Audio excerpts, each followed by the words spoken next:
గుమగుమలాడే చేపల ఫ్రై ఎలా చేయాలో చూసుకుందాం. ముందుగా కడిగి పెట్టుకున్న చేపల ముక్కల్ని మసాలాని దట్టంగా పెట్టుకోవాలి. మసాలాలో ఏమేమి వేస్తారు చెప్పు? ధనియా పౌడర్, ఇంకా గరం మసాలా, మరియు పసుపు, ఉప్పు, కారం తగినంత. ఇప్పుడు ఒక పెనం పెట్టుకుని ఆయిల్ వేసుకుని, ఆయిల్ కాస్త మరిగాక అందులో ఇలా చేప ముక్కలు వేసుకున్నాం. చూసారా?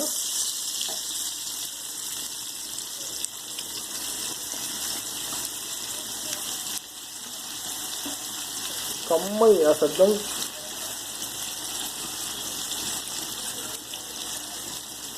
ఎదురైతే మట్టి నేల మీద వర్షపు చినుకులు కురుస్తున్నప్పుడు వచ్చే కమ్మని వాసన, ఆ శబ్దం ఎంత బాగుంటుందో అలానే మంచి మరుగుతున్న నేతి మీద తాజా మసాలాతో కూడిన చేపలు వేసినప్పుడు కూడా వచ్చే శబ్దం, ఆ రుచి, ఆ సువాసన అమోఘమంగా ఉంటుంది.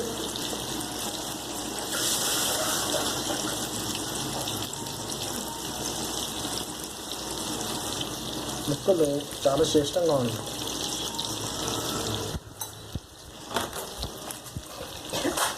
ఇంట్లో మనం తయారు చేసుకునే మసాలా దినుసులుగా వాడుకుని తాజాగా తెచ్చుకునే చేపని అలా చేసుకున్నప్పుడు మంచి రుచికరమైన చేప ఫ్రై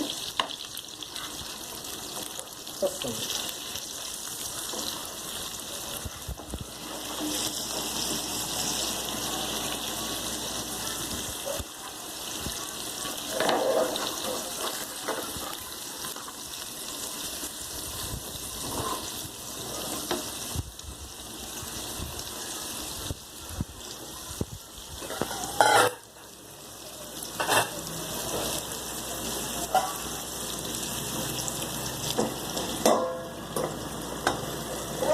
ఇలా 10 నిమిషాలు గిన్నె పెట్టుకున్నాక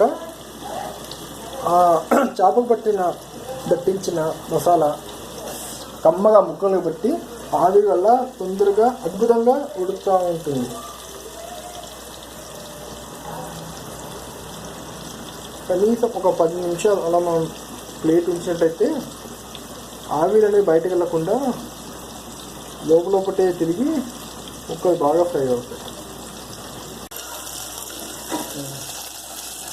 ఫ్రై పీసెస్ మీద వేడి పెట్టాం కదా, అది ఎంతవరకు ఫ్రై చేసి చూద్దాం.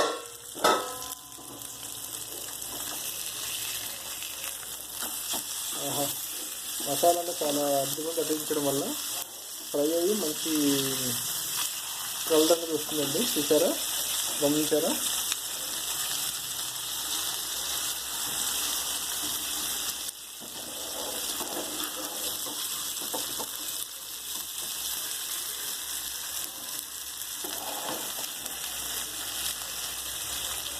ఇంకా మరి ఒక 5 నిమిషాల్లో మనకి గుమగుమలాడే ఫిష్ ఫ్రై రెడీ.